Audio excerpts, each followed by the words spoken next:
Welcome back students. आज हम फिर से आए हैं आर्टिकल को लेकर के, ठीक है। और आज हम क्या कर जाता है, पढ़ने जा रहे हैं some uses of a and an, ठीक है।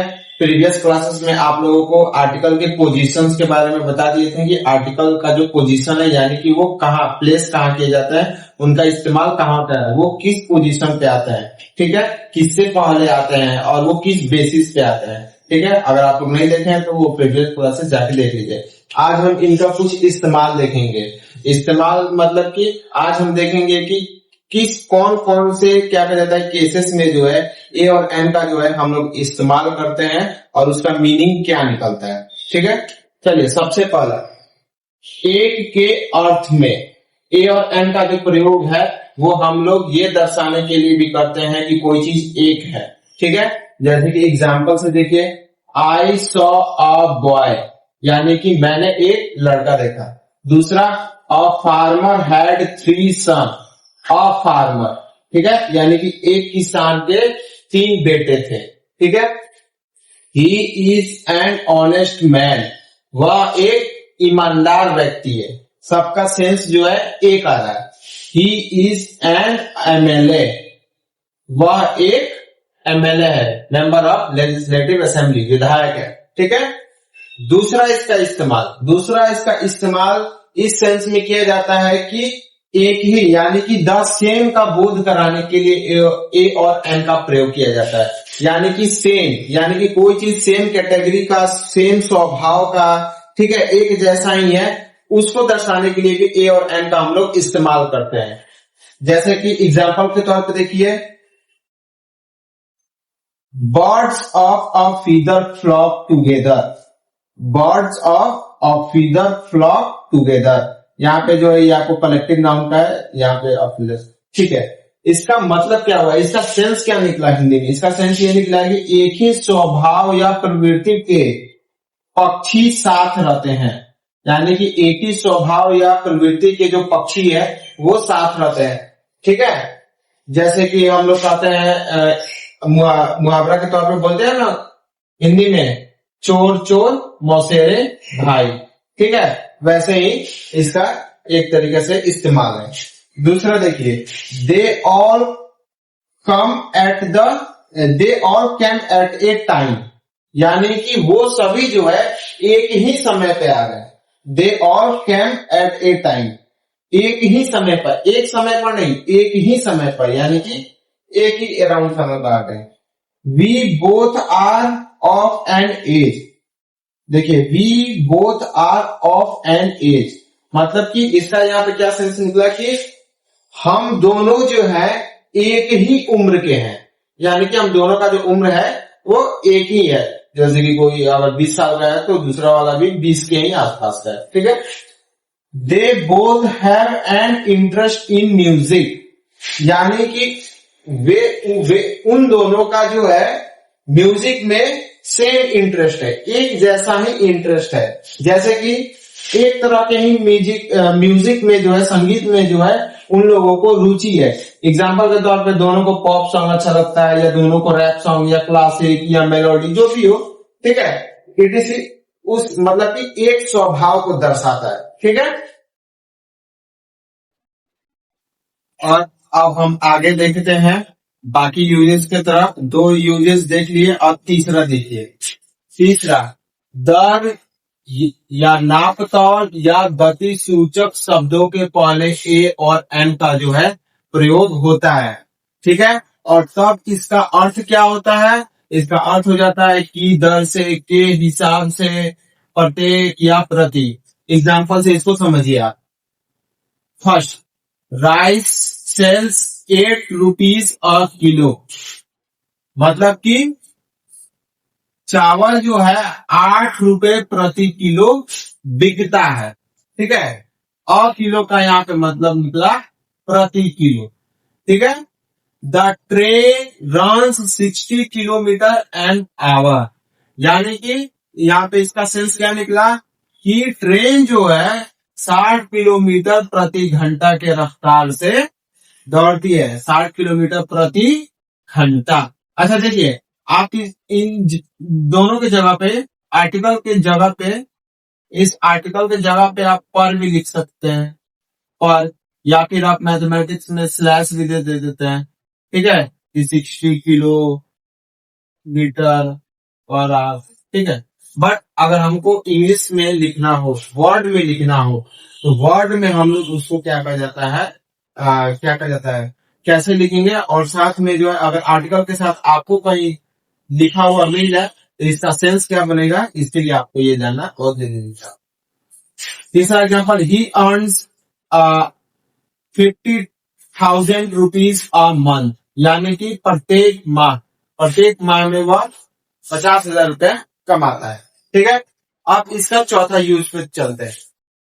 कुछ कुछ गिनती सूचक शब्दों के पहले ए या एन लगता है, जैसे कि a couple, a dozen, 100, 1000, a million.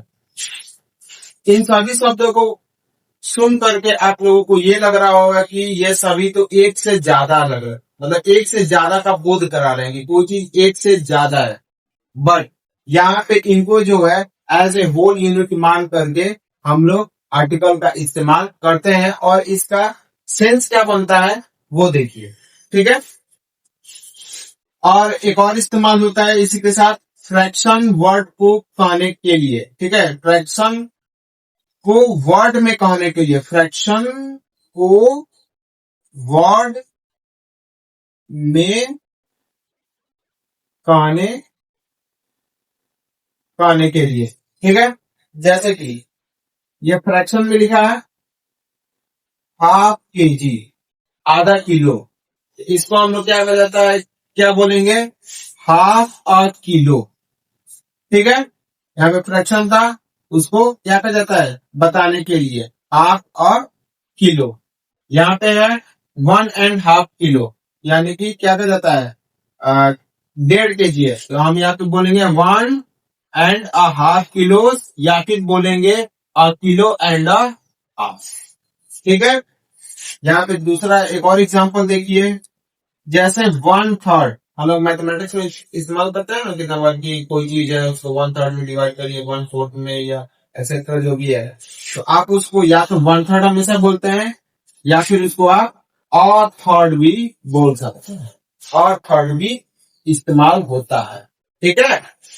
उसके बाद से अब गिनती सूचक शब्दों का एग्जाम्पल देखिए, कपल, डजन, 100 का, आई हैव 100 रुपीज, रुपीज है एक से ज्यादा है, 100 रुपीज है यानी एक से ज्यादा है, बट यहाँ पे अ का इस्तेमाल होता है। ये कुछ ऐसे गिनती सूचक शब्द है जिनके साथ ये इस्तेमाल होता है, ये रूल है। उसके बाद से चौथा देखिए, आई हैव अ डजन बनाना, मेरे पास जो है 1 दर्जन केला है। दर्जन में जाहिर सी बात है एक से अधिक होता है, बट इसके साथ भी आर्टिकल का इस्तेमाल होता है। A couple of hours will be enough for the work. अब देखिए यहाँ पे जो है अ कपल ऑफ आवर, एक कपल का मतलब होता है जोड़ा, वो यहाँ पे नहीं है, और एक कपल का मतलब होता है कोई चीज एक से अधिक हो, जोड़ा में हो, ठीक है, वो भी मतलब होता है। तो यहाँ पे जो है इसका कहने का मतलब है, यहाँ पे अ कपल से ये नहीं निकल रहा है कि एक क्या कहा जाता है 1 घंटा, या फिर क्या कहा जाता है, कोई एक का सेंस नहीं बन रहा है, एक का यहाँ पे सेंस नहीं बन रहा है। यहाँ पे सेंस बन रहा है कि अ कपल ऑफ आवर्स, यानी कि कुछ घंटे जो है काफी होंगे काम के लिए, ठीक है। तो यहाँ पे जो है कुछ गिनती सूचक शब्द जो थे, ये जो है इनके पहले आर्टिकल का इस्तेमाल होता है, और फ्रैक्शन में कोई वर्ड हो उसको क्या कहा जाता है लिखने के लिए भी आर्टिकल का इस्तेमाल होता है, और नाप और गति सूचक शब्दों के लिए भी आर्टिकल का इस्तेमाल करते हैं, ठीक है। चलिए अब हम देखते हैं इसके 5वें इस्तेमाल के बारे में, ठीक है। 5वां इस्तेमाल में क्या होता है, पूरी जाति का बोध कराने के लिए सिंगुलर काउंटेबल नाउन के पहले ए या एन का प्रयोग करते हैं। पूरी जाति का बोध कराने के लिए अगर कोई वर्ड सिंगुलर काउंटेबल नाउन का है, ठीक है, और उससे पहले हम लोग आर्टिकल का इस्तेमाल करते हैं, तो उसका एक सेंस ये भी निकलता है कि उससे जो है पूरी जाति का बोध हो रहा है, ठीक है। एग्जाम्पल के तौर पर देखिए, a cow is an animal, ठीक है। यहाँ पे देखिए अ काउ, यहाँ पे इसका मतलब ये नहीं है कि एक गाय एक एनिमल है, यहाँ पे एन एनिमल तो लग ही गया, यानी कि एक जानवर है, एक गाय जो है एक जानवर है, ठीक है। यहाँ पे ये नहीं बोला जा रहा है, यहाँ पे बोला जा रहा है कि सभी गाय जो है एक जानवर है। अ चाइल्ड नीड्स लव, यानी कि कोई एक बच्चा को प्यार की जरूरत नहीं होती है, सभी बच्चे को प्यार की जरूरत होती है, ठीक है। A lion will not eat grass, यहाँ पे हम ये नहीं कह रहे हैं कि कोई एक शेर क्या कहा जाता है घास नहीं खाएगा, हम ये कह रहे हैं कि कोई भी सभी शेर जो है वो कभी भी घास नहीं खाएंगे, ठीक है। सभी शेर घास नहीं खाएंगे, जो सभी मतलब सारे शेरों के बारे में बात किया जा रहा है, यहाँ पे किसी पर्टिकुलर एक के बारे में बात नहीं कर रहा है। एक छोटा सा एग्जांपल देखिए, इसमें आपको थोड़ा समझाएंगे कि यहाँ पे कैसे जो है पूरी जाति का बोध होता है, एक का बोध नहीं है। जैसे कि a cow is an animal, इसमें भी इससे में हम आपको बताएं कि सभी जाति का बोध हो रहा है, ठीक है। आप ऐसे भी बोल सकते हैं कि every cow is an animal, इसमें भी सेंस बन जाएगा कि सभी गाय। काउज आर एनिमल्स, यानी कि गाय जो है जानवर होती है, ठीक है। यहां पर भी गाय यानी कि एक से अधिक, गाय यानी कि एक से अधिक, ठीक है। अब एक से अधिक कितना है आप उसको मान सकते हैं, एक से अधिक अब इसमें दिया तो नहीं है कितना है, बट एक से अधिक है यानी कि लगभग सब। ऑल काउस आर एनिमल्स, ठीक है, सभी गाय जो है जानवर होती है, ये भी आप मान सकते हैं, ये भी कह सकते हैं, इसमें भी सभी का सेंस निकल जा रहा है। The cow is an animal, अब यहाँ पे जो द काउ है, खैर इसको मिटा देते हैं क्योंकि अभी द का इस्तेमाल आप लोगों को नहीं पढ़ा है, ठीक है, इसको फिलहाल जान लेंगे। आप लोग जब द का इस्तेमाल बताएंगे तो आप ये समझ में आपको अच्छे से, तो ठीक है। तो इन सब में भी देखिए, ऐसे भी आप सेंटेंस लिखिएगा तो सेंस बनेगा कि सभी या एक से अधिक, ठीक है, बट एक आर्टिकल के साथ भी जब इस्तेमाल होता है तो उसका सेंस सभी में आता है, ठीक है। चलिए अब हम लोग सॉरी छठे यूज, छवा जो यूज है, यानी कि अब हम लोग देखेंगे कि नेक्स्ट यूज इसका क्या है। जब हम सिंगुलर काउंटेबल नाउन की चर्चा पहली बार करते हैं, यानी कि कोई वर्ड सिंगुलर काउंटेबल नाउन का है और उसका चर्चा हम पहली बार करते हैं, ठीक है, यानी कि उसके बारे में पहले ना सुनने वाले को कोई जानकारी है, ठीक है, ना बोलने वाले के पास उसका कोई, मतलब जो बोलने वाला है वो ये समझ रहा है कि सुनने वाले के पास उसके बारे में कोई जानकारी नहीं है, या फिर जो किताब में लिखा है जो पढ़ रहा है उसके पास उसके बारे में पहले से कोई जानकारी नहीं, ठीक है, पहले से पता या जानकारी नहीं है, ठीक है। इस सेंस में जो है क्या कहा जाता है, ए और एन का इस्तेमाल किया जाता है जब हम लोग सिंगुलर काउंटेबल नाउन की चर्चा पहली बार करते हैं, ठीक है। जैसे कि देयर वाज अ किंग, एक राजा था, यहां पे हम लोग सिर्फ ये नहीं बोलते हैं कि राजा था, हम लोग बोलते हैं एक राजा था। There was a king, there was a king, एक राजा था, ठीक है।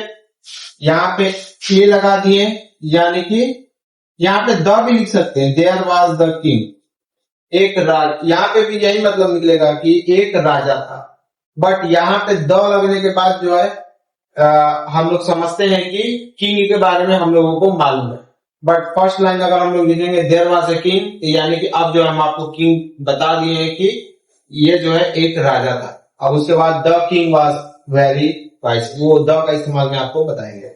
वैसे ही आई लॉस्ट अ पेन, मैंने एक पेन खो दिया, ठीक है, सामने वाले को अ पेन इसलिए बोल रहे हैं कि एक पेन भी है, ठीक है, और ये भी सेंस निकल रहा है कि सामने वाले को पता नहीं है कि वो पेन क्या है, उसको उसके बारे में जानकारी कुछ नहीं है।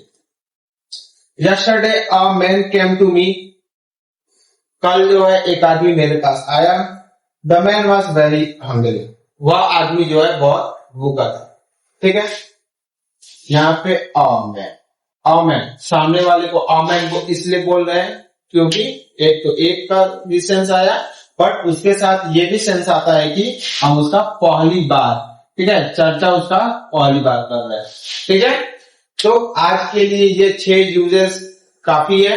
नेक्स्ट क्लासेस में आपको आर्टिकल ए और एन का जो है और भी यूजेस क्या कर जाता है बताएंगे। तब तक के लिए thank you, take care, good bye.